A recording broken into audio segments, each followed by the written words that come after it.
السلام عليكم ورحمة الله وبركاته.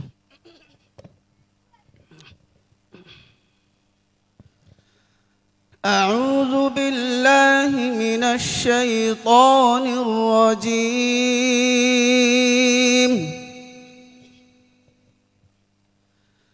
بسم الله الرحمن الرحيم.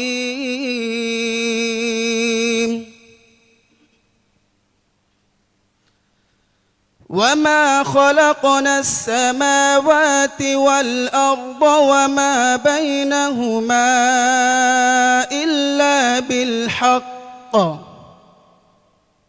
وإن الساعة لآتية فاصفح الصفح الجميل. إن ربك هو الخلاق العليم.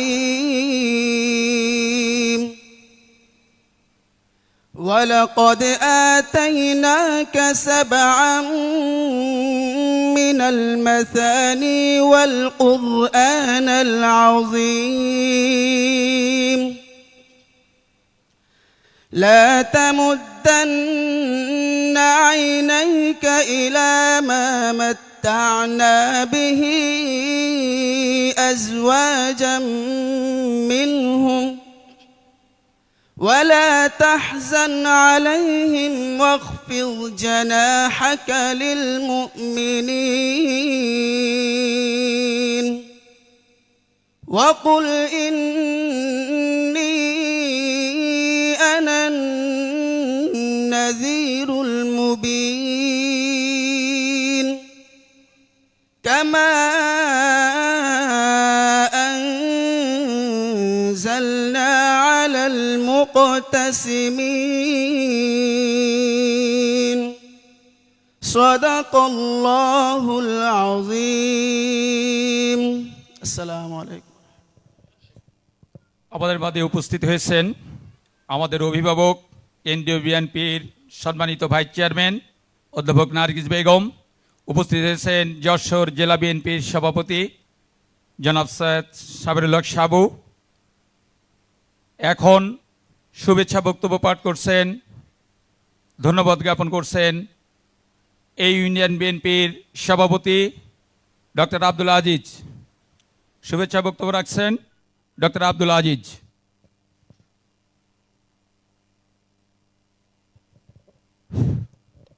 বিসমিল্লাহির রহমানির রহিম। এই দোয়া অনুষ্ঠানের প্রধান অতিথি বাংলাদেশ জাতীয়তাবাদী দলের চেয়ারম্যান তারেক রহমান, উপস্থিত বাংলাদেশ জাতীয়তাবাদী দলের কেন্দ্রীয় ভাইস চেয়ারম্যান আমাদের ভাবি নার্গিস ইসলাম, আরও উপস্থিত আছেন আমাদের আর এক নেতা আলহাজ অনিন্দুল ইসলাম অমিত সহ জেলা কমিটির নেতৃবৃন্দ, থানা কমিটির নেতৃবৃন্দ, আমার ইউনিয়নের সর্বস্তরের আপামর জনসাধারণ, আসসালামু আলাইকুম। আমি আনন্দের সঙ্গে বলতে চাচ্ছি যে আমাদের চেয়ারম্যান সাহেব একটা অনাথ শিশুর একটা ঘর তৈরি করে দিয়েছেন। আমি তার জন্যে আমার রামনগর ইউনিয়ন বিএনপির পক্ষ থেকে অভিনন্দন জানাই। আমি ওনার আব্বার সঙ্গে রাজনীতি করেছি, ওনার আম্মার সঙ্গে রাজনীতি করেছি, তরিকুল ইসলামের সঙ্গে রাজনীতি করেছি। আমি এর পরেও আপনার সঙ্গে রাজনীতি করতে চাই, এই আশাবাদ ব্যক্ত করি আমি আমার বক্তব্য শেষ করছি।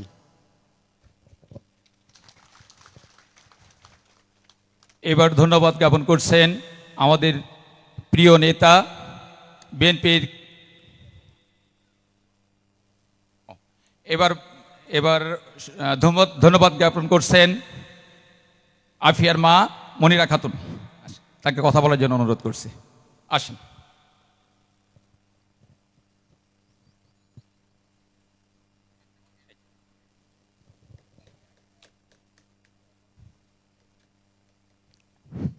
আসসালামু আলাইকুম। আমার নাম মনিরা খাতুন, আমার মেয়ের নাম আফিয়া খাতুন। আমার একটা থাকার জায়গা ছিল না, ঘর ছিল না। আমার বাচ্চা নিয়ে এখানে ওখানে রাত থাকতাম চাচার বাড়ি। কিন্তু তারেক রহমান ভাই, তারেক, তিনি বাইরের থেকে দেখেছেন যে আমার একটা থাকার স্থান নাই, ঘর নাই। তিনি আমাকে একটা ঘরের ব্যবস্থা করার জন্য অমিত ভাইকে পাঠিয়েছেন আমাদের বাড়ি। তিনি এসে দেখেন আসলেই আমার একটা থাকার ঘর নেই, তাই আমাকে একটা থাকার জন্য তিনি বলেছেন ঘর দিব। তা আমাকে একটা ঘর দিছেন আর বলেছেন তোমার বাচ্চার পড়াশুনোর দায়িত্ব আমি নিব এবং তারেক রহমান নিবে, তাই বলেছেন। তা আমার এই থাকার ঘরে যদি একটু গ্রিল সিস্টেম করে দিত, গ্রিলটা লাগাই দিত, তাহলে অনেকটা ভালো হতো। আর আমি চাই যে আমার বাচ্চা নিয়ে একটু কাজ করে খেতে, আমি চাই তারেক রহমান ভাইয়ের কাছে যে আমার জন্য একটা কাজের ব্যবস্থা করে দেন, যে আমি বাচ্চা নিয়ে যাতে ডাল ভাত দুটো খেতে পারি। এখন আমার অবস্থা যে ডাল ভাতটা দুটো খাবো, সেরকম অবস্থায় এই স্থানে আমি দাঁড়াতে পারছি না। তাই আমি চাই আমার একটা কাজের ব্যবস্থা করে তিনি যেন দেয়।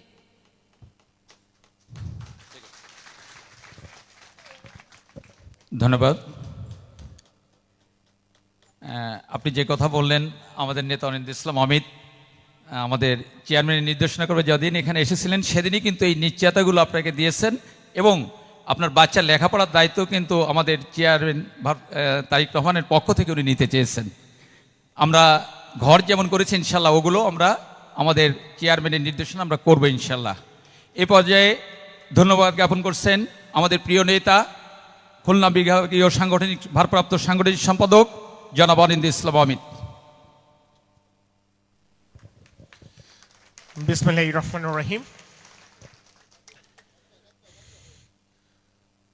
আজকে একটা অনাথ শিশু আফিয়া এবং তার মায়ের জন্য একটা নতুন ঘর তৈরি হয়েছে এবং সেই ঘরে ওঠার পূর্ব মুহূর্তে আফিয়ার শুভানুধ্যায়ীদের উদ্যোগে আয়োজিত আজকের এই দোয়া মাহফিলে এই প্রত্যন্ত গ্রামে, রামনগর ইউনিয়নের বাজুয়াডাঙ্গা গ্রামে বাংলাদেশ জাতীয়তাবাদী দলের চেয়ারম্যান মহোদয় এখানে সংযুক্ত হয়েছেন, উপস্থিত হয়ে এই পরিবারের পাশে দাঁড়িয়েছেন।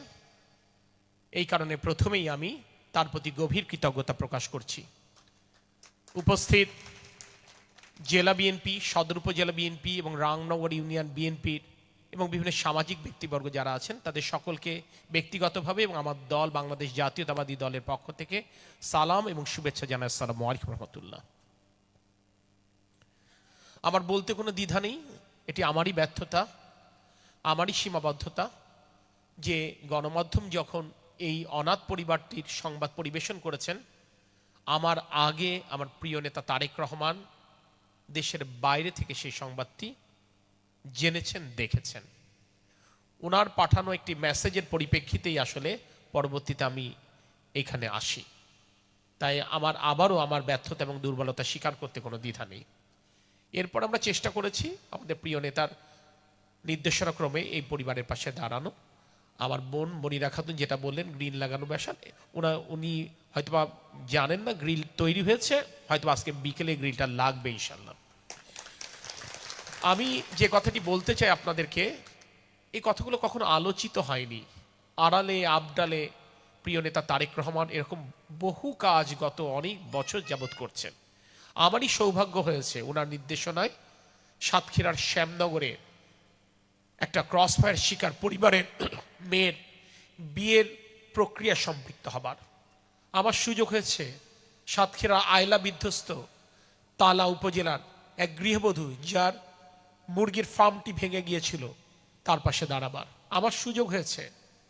পক্ষাঘাতগ্রস্ত একটি সন্তান যার মা ক্যান্সার আক্রান্ত, যার বাবা একটা ভ্যান চালিয়ে জীবিকা নির্বাহ করে, বাগেরহাটের সদর উপজেলা বিএনপির প্রত্যন্ত গ্রামের এক নিদারুণ কষ্টের শিকার পরিবারের পাশে দাঁড়াবার এটি উনারই কর্মকাণ্ড। উনি আমাকে সুযোগ দিয়েছেন, আমার সেটা সৌভাগ্য যে পরিবারগুলোর পাশে উনার পক্ষে দাঁড়াবার। আমরা কখনোই কথাগুলো তুলে আনিনি, শুধু উনার এই কাজের মাধ্যমে নিজেরা অনুপ্রাণিত হয়েছি এবং উৎসাহ পেয়েছি মানুষের পাশে দাঁড়াবার, মানুষের জন্য কাজ করবার।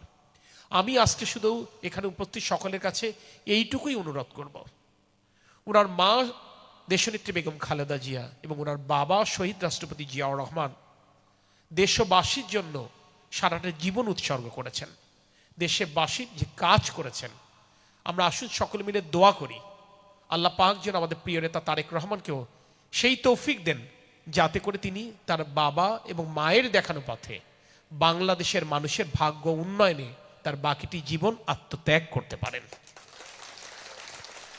এই সুযোগে নেতা অনেক ব্যস্ত, কথা বলবার এখন অনেক সুযোগও পাওয়া যায় না, সেই সূত্র ধরে আমি এই সুযোগটা নিতে চাই। আমি শুধু বিনয়ের সাথে বলতে চাই, যশোর সদর উপজেলা না, সমগ্র যশোর তথা দক্ষিণবঙ্গের উন্নয়নে আমার বাবা তরিকুল ইসলাম যতবারই আপনার বাবা শহীদ রাষ্ট্রপতি জিয়াউর রহমান এবং আপনার আম্মা দেশনেত্রী বেগম খালেদা জিয়ার কাছে অনুরোধ করেছেন, আহ্বান করেছেন, কখনো তিনি তাকে ফেরাননি যশোরের মানুষের কথা বিবেচনায়, দক্ষিণবঙ্গের মানুষের কথা বিবেচনা করে। আগামী দিনগুলোতে হয়তোবা যশোরের মানুষের জন্য, এই অঞ্চলের মানুষের জন্য আপনি যেহেতু দেশে ফিরে এসেছেন, আপনার কাছে আমরা বারংবার যাব। আশা করি আপনিও নিশ্চয়ই আপনার বাবা মার দেখানো পথে আপনি আমাদেরকে ফেরাবেন না এবং আপনাদেরকে আপনার ছায়ার নিচে, অভিভাবকত্বের নিচে আমাদেরকে রাখবেন। পরিশেষে এত ব্যস্ত সময়ের মধ্যে আপনি এই প্রত্যন্ত গ্রামে সংযুক্ত হবার জন্য বাংলাদেশ জাতীয়তাবাদী দল যশোর জেলা সংসদ, বাংলাদেশ জাতীয়তাবাদী দল সদর উপজেলা সংসদ এবং আমার ব্যক্তিগত পক্ষ থেকে আপনার প্রতি আবারও কৃতজ্ঞতা প্রকাশ করে আমি আমার কথা শেষ করছি এবং আপনার নির্দেশনা অনুযায়ী আমি আপনাকে কথা দিচ্ছি, এই পরিবারে যা কিছু প্রয়োজন আপনার নির্দেশনা আমি শতভাগ প্রতিপালন করবো ইনশাআল্লাহ। আসসালামু আলাইকুম রহমতুল্লাহ। ধন্যবাদ। এবারে বক্তব্য রাখছেন আমাদের অভিভাবক, সারা বাংলাদেশের অভিভাবক, বিএনপির চেয়ারম্যান জনাব তারেক রহমান। বক্তব্য রাখছেন জনাব তারেক রহমান। জি, ধন্যবাদ। বিসমিল্লাহির রহমানির রহিম। আজকের এই সুন্দর মহতী অনুষ্ঠানের সম্মানিত সভাপতি, উপস্থিত বাংলাদেশ জাতীয়তাবাদী দলের ভাইস চেয়ারম্যান বেগম নার্গিস, অধ্যাপক নার্গিস, উপস্থিত এখানে আমাদের খুলনা বিভাগের সহ সাংগঠনিক সম্পাদক অমিত ইসলাম সহ উপস্থিত জেলা বিএনপির নেতৃবৃন্দ, উপজেলা বিএনপির নেতৃবৃন্দ এবং বিশেষ করে উপস্থিত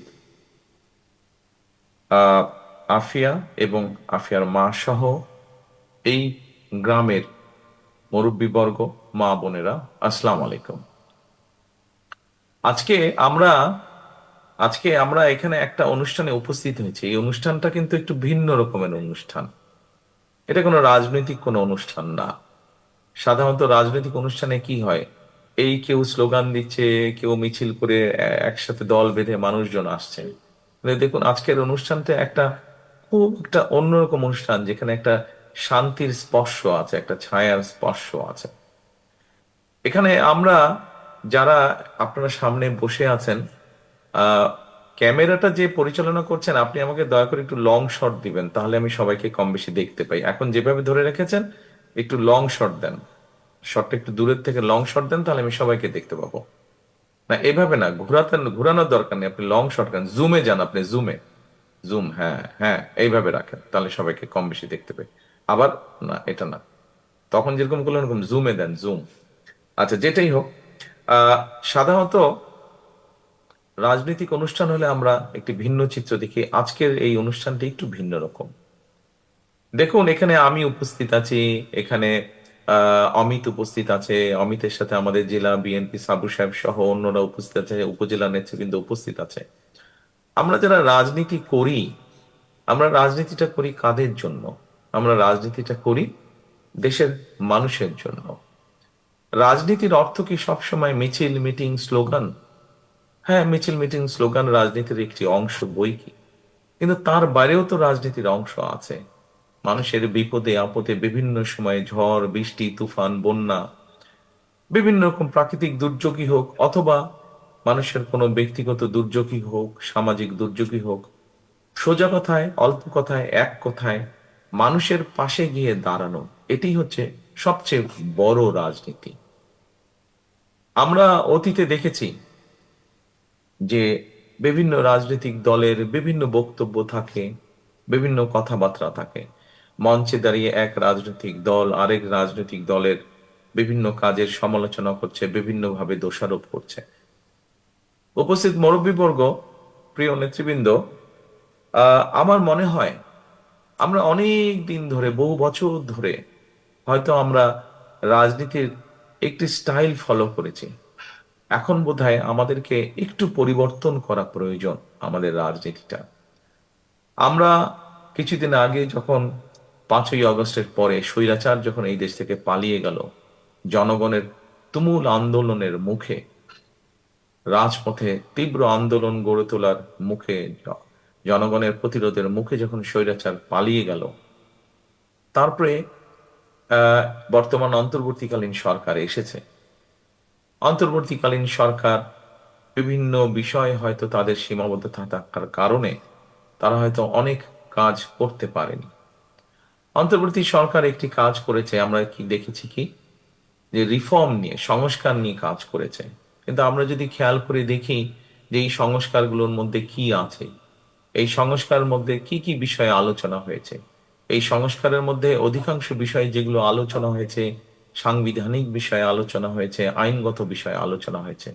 কিন্তু এই যে আজকে আফিয়ার পাশে যে আমরা দাঁড়ালাম, আফিয়ার মায়ের পাশে যে আমরা দাঁড়ালাম, এরকম আফিয়ার সংখ্যা তো বাংলাদেশে আরো অনেক আছে। আফিয়ার মায়ের মতন এরকম অসহায় মানুষ তো আরো অনেক আছে। এখানে অমিত তার বক্তব্যে কিছু কথা বলেছে যে আমরা আমাদের রাজনৈতিক দল হিসেবে, সংগঠন হিসাবে, মানুষ হিসাবে, ব্যক্তি হিসাবে আমরা বিভিন্ন সময় চেষ্টা করেছি যে রাজনীতির প্রচলিত যে রাজনীতি আছে তার পাশেও বিভিন্ন সময় মানুষের পাশে দাঁড়ানোর চেষ্টা করেছি আমরা। এই সংস্কার প্রস্তাবগুলো যেগুলো এসছে, এগুলাও ভালো, এগুলাও প্রয়োজন দেশের জন্য, দেশের মানুষের জন্য, ভবিষ্যতের জন্য প্রয়োজন। কিন্তু যেই কথাটি বলছিলাম যে আফিয়ার মতন যারা সন্তান আছে, আফিয়ার মতন যেই আফিয়ার মায়ের মতন যে অসহায় মানুষগুলো আছে, এই মানুষগুলোকে নিয়েও তো আমাদের চিন্তা করতে হবে। এরা তো এই দেশেরই সন্তান। কাজেই সেই জন্যই নিশ্চয়ই আপনারা খেয়াল করেছেন, আপনারা এর মধ্যে নিশ্চয়ই জানেন, এর মধ্যে আপনারা পত্রপত্রিকা দেখেছেন, শুনেছেন, আমাদের নেতৃবৃন্দ গ্রামে গ্রামে মানুষের কাছে বলেছে যে আমরা আগামী দিনে বাংলাদেশের মানুষের এই যে সামনে যে নির্বাচন, এই নির্বাচনের মাধ্যমে আমরা ইনশাল্লাহ বাংলাদেশ জাতীয়তাবাদী দল, আমরা যদি মানুষের সমর্থন পাই এবং সরকার গঠন করতে সক্ষম হই, তাহলে আমরা কতগুলো পদক্ষেপ নিতে চাই। এই গ্রামের মানুষ বলেন, দুস্থ মানুষ বলেন, এই পরিবারগুলোর পাশে দাঁড়াতে চাই আমরা। সেখানে আমরা আমাদের ফ্যামিলি কার্ডের কথা বলেছি। বাংলাদেশের অর্ধেক জনসংখ্যার মতন মানুষ প্রত্যক্ষ বা পরোক্ষভাবে কৃষির সাথে জড়িত। মানুষের বা দেশের সব সর্বমোট জনসংখ্যার বেশিরভাগ মানুষ তো গ্রামেই বাস করে, এবং গ্রামে যারা বাস করে কম বেশি সেই মানুষগুলো কৃষি কাজের সাথে জড়িত। আজকে কৃষক যদি ভালো থাকে, কৃষক যদি তার পণ্যের উৎপাদিত পণ্যের ন্যায্য মূল্য পায়, তাহলে সামগ্রিকভাবে দেশ ভালো থাকবে। কৃষক যদি উৎপাদন বাড়াতে সক্ষম হয়, তাহলে দেশের বাকি মানুষ স্বল্প মূল্যে, ন্যায্য মূল্যে কৃষি উৎপাদিত পণ্যগুলো তারা পাবে। এবং সেই জন্যই কিন্তু কৃষকের পাশে এসে দাঁড়ানোর জন্য, কৃষককে সহযোগিতা করার জন্য, কৃষককে ভালোভাবে সহযোগিতা করার জন্য আমরা সেই জন্য কৃষি কার্ডের মতন একটি প্রকল্প হাতে নিয়েছি, যে আমরা দেশের মানুষের সমর্থন নিয়ে সরকার গঠনে সক্ষম হলে কৃষকদের পাশে দাঁড়াবো।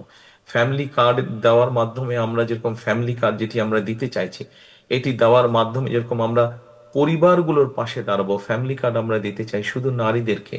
একটি পরিবারের যে নারী প্রধান, যে তাকে আমরা এই ফ্যামিলি কার্ডগুলো দিতে চাই, যাতে তার পরিবারের সহযোগিতা হয়, তার পরিবারের জন্য সুবিধা হয়, সাহায্য হয়। ঠিক একইভাবে আমরা দিতে চাই কৃষক কার্ড কৃষকদের জন্য। অর্থাৎ আমাদের রাজনীতিটাকে আমরা নিয়ে যেতে চাই, রাজনীতিটাকে শুধু স্লোগান, মিটিং, মিছিল এর মধ্যে আমরা সীমাবদ্ধ রাখতে চাই না। আমরা রাজনীতিটাকে এমন ভাবে নিয়ে যেতে চাই যাতে সাধারণ মানুষ বলতে আমরা যাদেরকে বুঝি, সেই মানুষগুলোর পাশে যাতে আমরা দাঁড়াতে পারি। তারপরে যেমন ধরেন, আমরা আরেকটি প্রকল্প চালু করতে চাই, খাল কাটা প্রকল্প। এখানে নিশ্চয়ই অনেক মুরব্বী আছেন, এখানে আমার সিনিয়র নেতৃবৃন্দ যারা আছেন তাদের মনে আছে যে শহীদ জিয়ার সময় খাল কাটা কর্মসূচি শুরু হয়েছিল এবং সেই খাল কাটার মাধ্যমে কিভাবে দেশের মানুষ, সে কৃষক হোক, সাধারণ মানুষ হোক, কিভাবে বিভিন্ন পর্যায়ের মানুষ খাল কাটার উপকারিতা পেয়েছিলেন, পানির সুবিধা পেয়েছিলেন। সেই খাল কাটা বন্ধ হয়ে যাওয়ার কারণে আমরা আজকে দেখেছি যে গ্রামে গঞ্জে উপজেলায় জেলা পর্যায়ে খাল নদীগুলা বন্ধ হয়ে যাওয়াতে মানুষ কষ্টের মধ্যে, পানির কষ্ট ভোগ করছে মানুষ। ঠিক একইভাবে কৃষকরা সেচ সুবিধা থেকে বঞ্চিত। আমরা যখন আজকে টিউবওয়েল বসাচ্ছি সেচের পানি পাওয়ার জন্য, টিউবওয়েল গভীর টিউবওয়েল বসাচ্ছি আমরা, আজকে থেকে 20 বছর আগে যদি 200 ফিট পানি পেতাম, 100 ফিটে পানি পেতাম, আজকে সেখানে 1000 ফিট চলে যাচ্ছে, তারপরেও পানি পাওয়া যাচ্ছে না। এরকম অনেক জায়গা আছে। এই সমস্যাগুলোকে বের করে আনার জন্য আমরা খাল খনন কর্মসূচি শুরু করতে চাইছি, যা শুধুমাত্র গ্রাম অঞ্চলের মানুষরা, যা শহরের মানুষের জন্য উপকার হবে, সামগ্রিকভাবে দেশের মানুষের জন্য উপকার হবে। পানির সমস্যার সমাধান আমরা দেখি কি, বর্ষাকালে যখন অতিবৃষ্টি হয় অথবা সীমান্তের ওপার থেকে যখন হঠাৎ করে বাঁধ খুলে দেওয়া হয়, আমাদের দেশের বিভিন্ন অঞ্চল ভেসে যায় পানিতে, মানুষের দুর্দশা বেড়ে যায়, ঘর বাড়ি ভেঙে যায়, গবাদি পশু ভেসে চলে যাচ্ছে। আমরা এই বন্যাকে নিয়ন্ত্রণ করা হোক, পানির সুবিধার জন্য হোক, সেচ সুবিধার জন্য হোক, খাল খনন কর্মসূচি, যেই কাজগুলো করলে সাধারণ মানুষ সরাসরি সুযোগ সুবিধা পাবে, সেই কাজগুলো আমরা করতে চাইছি। অর্থাৎ রাজনীতিটাকে আমরা নিয়ে যেতে চাচ্ছি মানুষের উপকারের জন্য। শুধুমাত্র শুধুমাত্র যে আমরা শুধুমাত্র যে আমরা মিটিং মিছিলের মধ্যে রাজনীতি রাখতে চাইছি না, শুধুমাত্র এক দল আরেক দলকে শুধু দোষারোপ করবে, এই দোষারোপের রাজনীতি করলে তো মানুষের পেট ভরে না। কি করলে মানুষের পেট ভরবে, কি করলে মানুষ ভালো থাকবে, সেই কাজগুলো আমরা শুরু করতে চাই, সেই কাজগুলো আমরা করতে চাই। দেখুন, আরেকটি কথা যেমন বলি, এই যে আজকে যে বাচ্চাটা আফিয়া, ও বাচ্চাটা যে আজকে যেই বেচারা, যেই কারণে তার বাবা তাকে ছেড়ে চলে গেছে, অর্থাৎ ওর অনেক অল্প সংখ্যক মানুষের হয়, কিন্তু ও বেচারারও এই রোগটি হয়েছে, যে কারণে তার শরীরের রংটা অন্যরকম। গ্রামের মানুষ বিশেষ করে আজকে চিকিৎসা সুবিধা, বেসিক যে চিকিৎসা, মৌলিক যে চিকিৎসা সুবিধা, এই চিকিৎসা সুবিধা থেকে আমাদের লক্ষ লক্ষ কোটি কোটি মানুষ বঞ্চিত আজকে। আমরা গ্রামের মানুষের কাছে, বিশেষ করে মা বোনদের কাছে, বিশেষ করে শিশুরা যাতে গ্রামে যারা বসবাস করছেন তারা যাতে স্বাস্থ্য সুবিধা পান, সেই জন্য আমরা একটি পরিকল্পনা গ্রহণ করেছি। কি সেই পরিকল্পনা? আজকে এই যে কথাগুলো বলছি, এখানে আপনারা যারা আছেন সবাই কিন্তু আপনারা চাঁদপাড়া গ্রামে বাস করেন, অর্থাৎ এখানে উপস্থিত মোটামুটি সবাই কিন্তু অধিকাংশ মানুষ গ্রামের মানুষ। অর্থাৎ দেশ গ্রামের মানুষ যারা আছেন তাদের জন্য বিএনপির কি পরিকল্পনা, সেগুলো সংক্ষেপে আমি আজকে আপনাদের সামনে দু একটি কথার মাধ্যমে বলতে চাইছি। স্বাস্থ্য সুবিধাটা আমরা গ্রামের মানুষের কাছে পৌঁছে দিতে চাই। অনেক বাংলাদেশে বহু বোন আছেন, বহু মা আছেন যারা বছরের পর বছর ধরে বিভিন্ন শারীরিক কষ্ট ভোগ করছেন, কিন্তু হয়তো সদর উপজেলা হাসপাতালে যেতে পারছেন না, সদর জেলা হাসপাতালে যেতে পারছেন না, হয়তো ছেলে টাইম পাচ্ছে না, হয়তো ভাই টাইম পাচ্ছে না, হয়তো স্বামী সময় করতে পারছে না, তাকে নিয়ে যেতে পারছে না। আমরা স্বাস্থ্যকর্মী নিয়োগ করতে চাই। স্বাস্থ্যকর্মী নিয়োগ করার মাধ্যমে আমরা এই সুবিধাটা, অর্থাৎ বিশেষ করে মা বোনদের জন্য, বিশেষ করে ছোট ছোট বাচ্চাদের জন্য যারা একা হাসপাতালে যেতে পারে না, তারা যাতে ঘরে বসে মৌলিক যে চিকিৎসাগুলো, সেই চিকিৎসা সুবিধা যাতে তারা পায়, সেই জন্য আমরা দেশে 1 লক্ষ স্বাস্থ্যকর্মী নিয়োগ করতে চাচ্ছি। তাদেরকে আমরা ট্রেনিং দিব এবং এই স্বাস্থ্যকর্মীরা গ্রামে গ্রামে যাবে। এখানে যারা সিনিয়র নেতৃবৃন্দ আছে, এই গ্রামে যারা মুরব্বীরা, আপনারা আজকের এই অনুষ্ঠানে উপস্থিত আছেন, আপনাদের নিশ্চয়ই মনে আছে শহীদ জিয়ার সময় কিন্তু পল্লী চিকিৎসক ছিল, নিশ্চয়ই এখনো আছে কিছু কিছু। শহীদ জিয়ার সময় পল্লী চিকিৎসক ছিল, অর্থাৎ গ্রামের মানুষ কষ্ট করে যাতে তাদেরকে খুব সিরিয়াস কোনো অসুখ বিসুখ না হলে, ছোটখাটো অসুখ বিসুখ যাতে ঘরে বসেই তাদেরকে আমরা চিকিৎসার সুবিধা দিতে পারি, সেইটির ব্যবস্থা আমরা করতে চাইছি। আরেকটি বিষয় আছে, আরেকটি বিষয় আছে, আমরা বিভিন্ন শ্রেণী পেশার মানুষ, আমরা এই যে বলেছি, একটু আগে বললাম ফ্যামিলি কার্ডের কথা, এই ফ্যামিলি কার্ড দেওয়ার মাধ্যমে আমরা যেরকম মা বোনদেরকে সহযোগিতার হাত বাড়িয়ে দিতে চাইছি, তাদেরকে আমরা স্বাবলম্বী করে গড়ে তুলতে চাইছি। আপনাদের নিশ্চয়ই মনে আছে দেশনেত্রী খালেদা জিয়ার সময় আমাদের নারীদের শিক্ষা, যারা নারীরা যাতে শিক্ষা পায়, ওই জন্য দেশনেত্রী খালেদা জিয়া যখন দেশ পরিচালনার দায়িত্বে ছিলেন, উনি কি করেছিলেন, উনি কিন্তু মেয়েদের শিক্ষা ক্লাস 12 পর্যন্ত, ইন্টারমিডিয়েট পর্যন্ত মেয়েদের শিক্ষা ব্যবস্থা ফ্রি করে দিয়েছিলেন। গত 25 বছরে কিন্তু বাংলাদেশের নারী সমাজের বহু নারী কিন্তু সেই সুবিধাটা পেয়েছে। কিন্তু শিক্ষার পাশাপাশি দেশনেত্রী খালেদা জিয়া নারীদেরকে শিক্ষার সুযোগ দিয়েছিলেন। আজকে আগামী দিনে ইনশাল্লাহ বিএনপি আপনাদের সমর্থন নিয়ে সরকার গঠনে সক্ষম হলে এই শিক্ষিত নারী সমাজকে আমরা অর্থনৈতিকভাবে স্বাবলম্বী করে গড়ে তুলতে চাই। নারীরা যদি অর্থনৈতিকভাবে স্বাবলম্বী হয়ে গড়ে তুলতে পারে, তাহলে এই দেশকে আমরা সামনের দিকে খুব দ্রুত নিয়ে যেতে পারবো। দেখেন, একটা সংসার, নারী একজন এবং একজন পুরুষ মিলিয়ে একটি সংসার তৈরি হয়। শুধু পুরুষ যদি কাজ করে, নারী যদি কাজ না করে, সংসারটা সুন্দর হতে পারবে? সুন্দর হতে পারবে না। ঠিক একইভাবে দেশের অর্ধেক জনসংখ্যা হচ্ছে নারী। সেই নারীদেরকে যদি আমরা সহযোগিতা না করি, তাহলে তো দেশকে আমরা এগিয়ে নিতে পারবো না। সেই জন্য আমরা চাই, যেই নারীরা শিক্ষিত হয়েছে, গত 20 বছর 25 বছর ধরে শিক্ষিত হয়েছে, খালেদা জিয়া যে সুবিধা তৈরি করেছেন, আগামী দিনে বিএনপি সরকার ইনশাল্লাহ সেই নারীদেরকে অর্থনৈতিকভাবে স্বাবলম্বী করতে চাই। সেই জন্যই আমরা সেই ফ্যামিলি কার্ড দিতে চাই। খালেদা জিয়ার সময় আপনাদের খাল খননের মাধ্যমে যেরকম শহীদ জিয়া কৃষকদের সেচের সুবিধা করে দিয়েছিলেন, আপনাদের নিশ্চয়ই এখানে অনেকে আছেন যাদের মনে আছে খালেদা জিয়া 91 সালে যখন সরকার গঠন করলেন, তখন কিন্তু কৃষকদেরকে 5,000 টাকা সুবিধা, কৃষি ঋণ মৌকুফ করে দিয়েছিলেন। 25 বিঘা পর্যন্ত জমির খাজনা মৌকুফ করে দিয়েছিলেন। 10,000 টাকা যাদের যাদের কৃষি ঋণ ছিল, তাদের সুদটা মৌকুফ করে দিয়েছিলেন। আমরা এবার কৃষক কার্ডের মাধ্যমে কৃষকদের পাশে আরো শক্তভাবে সরকার দাঁড়াতে চায়, যাতে কৃষকদেরকে সুবিধা দিতে পারি। এইভাবে বিভিন্ন শ্রেণী পেশার মানুষকে পাশে আমরা দাঁড়াতে চাই। আমরা সরকার গঠন করলে আরেকটি মানুষ আছে, আরেক শ্রেণীর মানুষ আছে যাদের পাশে আমরা দাঁড়াতে চাই।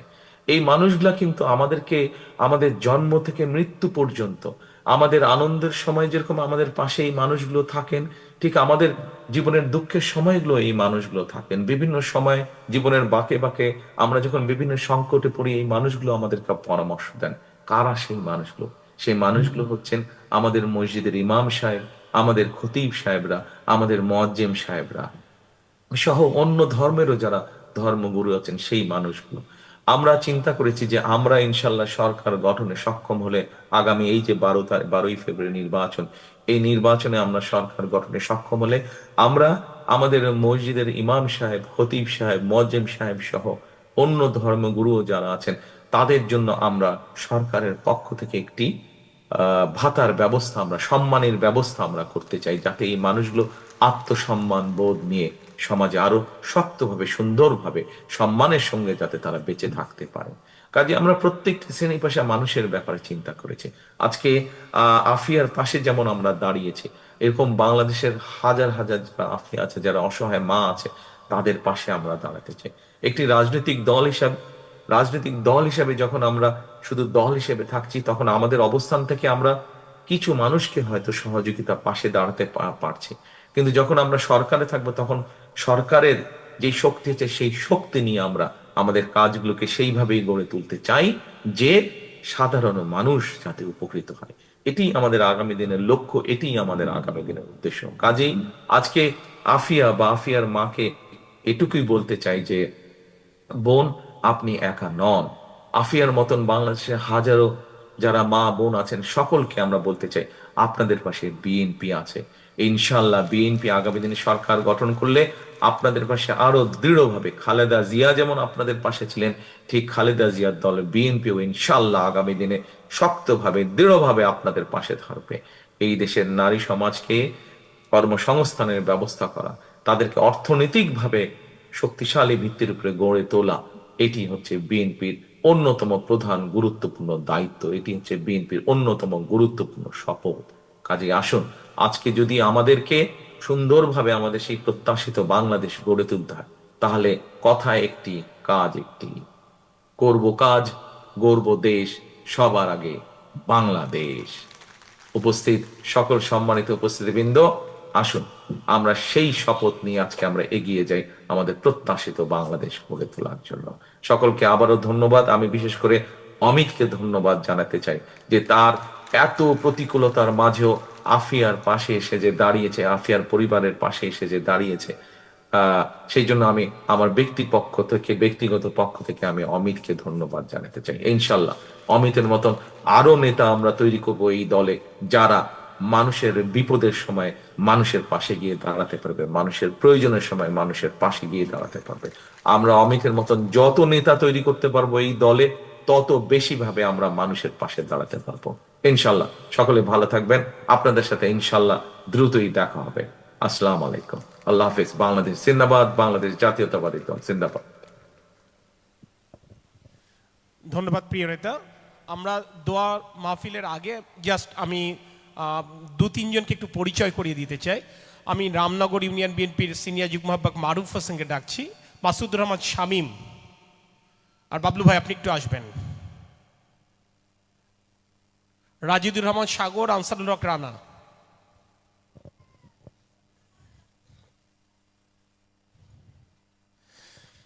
ভাইয়া আপনার পক্ষ থেকে সবচাইতে বেশি পরিশ্রম করেছে মাসুদুর রহমান শামীম। ও সার্বক্ষণিক এই বাসাটা তৈরির পেছনে ছিল। পাশাপাশি এই যে মিজানুর রহমান বাবলু, ওই এলাকার ছেলে, দুইজনই আমার সদর উপজেলা বিএনপির নেতৃত্ব দিচ্ছেন, সার্বক্ষণিকভাবে ছিল। এই ইউনিয়ন বিএনপির মুরব্বী তো আমার কথা বলেছেন, আহ্বায়ক আর সিনিয়র যুগ্ম আহ্বায়ক মারুফ হোসেন সার্বিক তদারকি করেছে। এখানে আমার সদর উপজেলা বিএনপির সাধারণ সম্পাদক আঞ্জুরুল্লাহ খোকন, যিনি সঞ্চালনা করলেন, তিনি মূলত এটা লুক আফটার করেছেন। আর আনসারুল হক রানা এবং রাজিদুর রহমান সাগর অল থ্রু এটা যশোর থেকে যত লজিস্টিক সাপোর্ট প্রয়োজন হয়েছে সেটা তারা ইনশিওর করেছে। তো আমি মনে করেছি যে ওদের সাথে আপনার পরিচয় করিয়ে দেওয়াটা আমার দায়িত্বের মধ্যে পড়ে। আপনার পাশে দাঁড়ানো প্রত্যেকটি নেতাকে আমি পুরো দলের পক্ষ থেকে ধন্যবাদ জানাচ্ছি এই কাজগুলো করার জন্য। হুজুর কই? জি,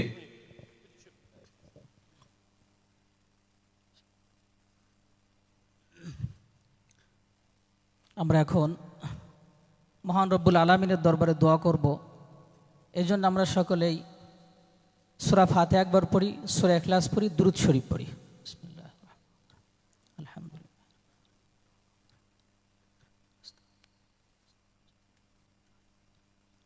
বিসমিল্লাহির রাহমানির রাহিম।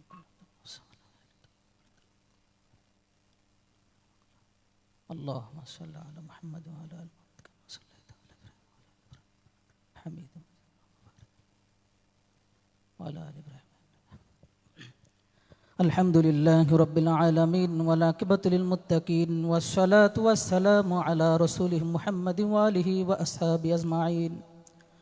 ربنا ظلمنا أنفسنا وإن لم تغفر لنا وترحمنا لنكونن من الخاسرين. ربنا هب لنا من أزواجنا وذرياتنا قرة أعين واجعلنا للمتقين إماما. ربنا لا تزغ قلوبنا بعد إذ هديتنا وهب لنا من لدنك رحمة إنك أنت الوهاب. আয় আল্লাহ, ও পরওয়ারদিগার আলম, মাবুদ মহিয়ান গরিয়ান সর্বশক্তিমান দাতা দয়ালু আল্লাহ, আমরা কতিকয় গুনাহগার বান্দা বান্দি। মাবুদ গো, জোহরের নামাজের পর আয় আল্লাহ আপনার এক বান্দার বাড়িতে বসে আল্লাহ আপনার শাহী দরবারে হাত তুলেছি। খাস করে মাবুদ গো, আমাদের আজকের এই প্রোগ্রামটাকে আপনার শাহী দরবারে কবুল আর মঞ্জুর করিয়া নিন। আয় আল্লাহ, আজকের এই প্রোগ্রামে আমরা কেন উপস্থিত হয়েছি সব কিছু আপনার জানা আছে। আয় আল্লাহ, কোয়াদা অঞ্চলের মিঠোপাড়ার আয় আল্লাহ আফিয়া নামক আপনার এক বান্দি, নাবালেক শিশু বান্দি, যে তার পিতার কর্তৃক আল্লাহ নিগৃহীত হয়েছিল। আয় আল্লাহ, বিদেশের মাটিতে বসে, লন্ডনে বসে আয় আল্লাহ স্বাধীনতার ঘোষক আয় আল্লাহ শহীদ রাষ্ট্রপতি জিয়াউর রহমানের সন্তান আয় আল্লাহ বারবার নির্বাচিত আয় আল্লাহ প্রয়াতা আল্লাহ বেগম খালেদা জিয়ার সন্তান তারেক রহমান আল্লাহ, যখন এই বিপদটায় তার কাছে আল্লাহ তার দৃষ্টিগোচর হয়েছে, মাবুদ গো, দূর থেকে তিনি আমাদের যশোরের কৃতি সন্তান ওয়ানিন্দ ইসলাম অমিত সাহেবের মাধ্যমে তার একটা সুন্দর বাসস্থানের ব্যবস্থা করে দিয়েছেন। আল্লাহ তার পাশে থাকবার জন্য আল্লাহ প্রতিশ্রুতি দিয়েছেন। আজকে আমরা সেই অনুষ্ঠানে উপস্থিত হয়েছি। আল্লাহ তার ঘরটা নির্মাণ সম্পূর্ণ হয়েছে। খাস করে মাবুদকে ঘরটাকে আপনি কবুল করিয়া নিন, আফিয়াকে কবুল করিয়া নিন, তার মা মনিরাকে কবুল করিয়া নিন। আল্লাহ তাদের সামনের জীবনকে সুন্দর করেন। আল্লাহ ভালোভাবে যেন জীবন যাপন করতে পারে সেই তৌফিক আপনি দেয়া দিন। এই ঘরটার জন্য যারা মেহনত করলেন, যারা শ্রম দিলেন, যারা টাকা পয়সা দিলেন, আল্লাহ বিশেষ করে মাবুদ জনাব তারেক রহমান আজকে এই ঘরটার জন্য তিনি অর্থায়ন করেছেন। খাস করে মাবুদ গো, বাংলাদেশের প্রত্যেকটা আল্লাহ হতদরিদ্র শিশু এবং মা বোন সহ সকলের পাশে তিনি যেন দাঁড়াইতে পারে সে ব্যবস্থা আপনি করিয়া দিন। আল্লাহ প্রত্যেকটা দরিদ্র মানুষের যেন স্বাবলম্বীর ব্যবস্থা করতে পারে সেই তৌফিক আপনি তাকে দেয়া দিন। আল্লাহ ঘরে ঘরে যেন আল্লাহ দারিদ্র্য বিমোচনের যে উদ্যোগ তিনি নিয়েছেন, কৃষিকাজের জন্য যে তিনি উদ্যোগ নিয়েছেন, আল্লাহ দেশের জন্য যে পরিকল্পনাগুলো নিয়েছেন, ইমাম মুয়াজ্জিন সহ আলেম উলামা সহ আল্লাহ সকলের জন্য যে পরিকল্পনাগুলো নিয়েছেন, আমরা আপনার শাহী দরবার ফরিয়াদ জানাই প্রত্যেকটা কাজ বাস্তবায়নের জন্য সুযোগ করিয়া দিন। আল্লাহ আপনি ব্যবস্থা করিয়া দিন। আল্লাহ আপনি সব কিছুর ব্যবস্থা করিয়া দিন। আল্লাহ অনিন্দ ইসলাম অমিত শাহ আজকে যারা এখানে উপস্থিত সকলের মেহনতকে কবুল করিয়া নিন। আল্লাহ খাস করে মাবুদ কিছুদিন পূর্বে জনাব তারেক রহমানের আম্মা জান, আল্লাহ দেশ নেত্রী, আয় আল্লাহ বারবার নির্বাচিত আল্লাহ সফল প্রধানমন্ত্রী বেগম খালেদা জিয়া আল্লাহ দুনিয়ার থেকে বিদায় নিয়ে আপনার ডাকে সাড়া দিয়ে চলে গেছেন। তার দুনিয়ার সমস্ত নেক আমলগুলোকে আপনি কবুল করিয়া নিন। আল্লাহ তার জন্য জান্নাতুল ফেরদৌসের উচ্চ মাকাম দিয়া দিন। আল্লাহ শহীদ রাষ্ট্রপতি জিয়াউর রহমান, যিনি দেশের জন্য নিজের জীবনটাকে উৎসর্গ করে দিয়েছিলেন, খাস করে মাবুদ গো তাকেও জান্নাতুল ফেরদৌসের উচ্চ মাকাম দান করেন। আল্লাহ তার আরও একজন সন্তান জনাব আরাফাত রহমান কোকো সাহেব আপনার ডাকে সাড়া দিয়ে চলে গেছেন, তাকেও আপনি মাফ করিয়া দিন। আল্লাহ যশোরের কৃতি সন্তান দক্ষিণবঙ্গের উন্নয়নের কারিগর ছিলেন জনাব তরিকুল ইসলাম সাহেব, তিনিও প্রয়াত, জান্নাতুল ফেরদৌসের উচ্চ মাকামের ব্যবস্থা করিয়া দিন। আল্লাহ জুলাই 24 যে সমস্ত ব্যক্তিরা আল্লাহ দেশের জন্য শহীদ হয়েছেন তাদেরকে আপনি মাফ করিয়া দিন। আল্লাহ যারা পঙ্গু অবস্থায় আছেন আল্লাহ দ্রুত সুস্থতার ফয়সালা করিয়া দিন। আজকের এই প্রোগ্রামে যেভাবে শরীক রয়েছে, ভার্চুয়ালি জনাব তারেক রহমান সাহেব আল্লাহ আমাদের সাথে সংযুক্ত আছেন। আল্লাহ রামনগর সহ যশোরের বিভিন্ন জায়গা থেকে যে সমস্ত ব্যক্তিরা আসছে সকলকে আপনি কবুল আর মঞ্জুর করিয়া নিন। পুরো প্রোগ্রামটাকে কবুল আর মঞ্জুর করিয়া নিন। অত্র অঞ্চলের সমস্ত মানুষদেরকে কবুল আর মঞ্জুর করিয়া নিন। আল্লাহ দেশ জাতি এবং ইসলামের খেদমতের জন্য আল্লাহ তারেক রহমানকে আল্লাহ আপনি আমাদের জন্য কবুল আর মঞ্জুর করিয়া নিন। হুজুর আকরাম সাল্লাল্লাহু আলাইহি ওয়াসাল্লামের তোফালে আমাদের পূর্ণ দোয়াটাকে কবুল আর মঞ্জুর করিয়া নিন। আল্লাহুম্মা গফিরলি হাইয়িনা ওয়া মাইয়িতিনা ওয়া শাহিদিনা ওয়া গায়বিনা ওয়া সগীরিনা ওয়া কাবীরিনা ওয়া যাকারিনা ওয়া উনসানা। আল্লাহুম্মা মান আহইয়াইতাহু মিন্না ফাআহইহি আলাল ইসলাম ওয়া মান তাওফাইতাহু মিন্না ফাতাওফাহু আলাল ঈমান। সুবহানা রাব্বিকা রাব্বিল ইজ্জাতি আম্মা ইয়াসিফুন ওয়া সালামুন আলাল মুরসালিন ওয়ালহামদুলিল্লাহি রাব্বিল আলামিন। ওয়ারহামনা মাআহুম বিরহমাতিকা ইয়া আরহামার রাহিমিন। আসসালামু আলাইকুম।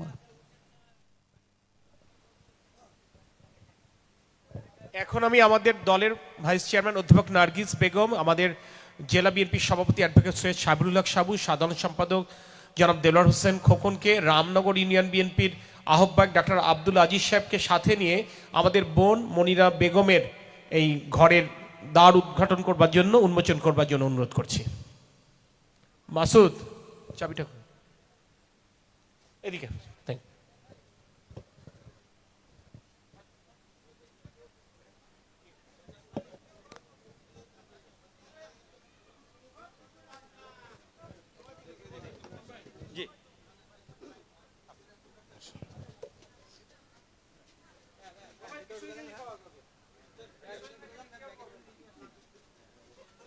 এটা রাস্তা আফিয়ার আফিয়ার মা আসো মা, তুমি সামনে যাও। তুমি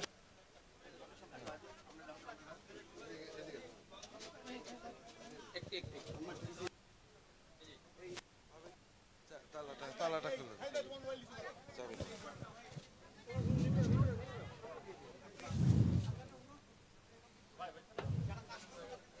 আমাদের নেত্রী অধ্যাপক নার্গিস বেগম আফিয়ার মাকে তালা খুলে ঘরের প্রবেশের চাবি প্রদান করলো। আফিয়ার মা এখন ঘরে প্রবেশ করছে আফিয়াকে নিয়ে।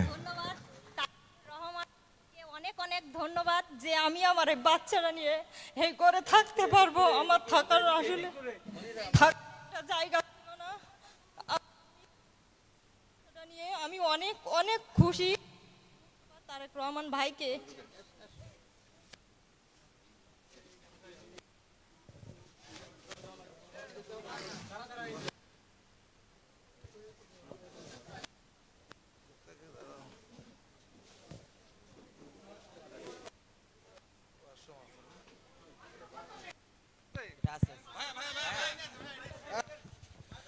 প্রিয় নেতা, আপনাকে যশোরবাসীর পক্ষ থেকে আবারও কৃতজ্ঞতা জানিয়ে আমরা আপনাকে বিদায় জানাতে চাই। অনেক ধন্যবাদ। আসসালামু ঠিক আলাইকুম আছে, রহমতুল্লাহ। Thank you Amit. Thank you. Okay, আসসালামু আলাইকুম, সবাই আসসালামু আলাইকুম, ভালো থাকবেন সবাই, আসসালামু আলাইকুম। আপনারা বসেন।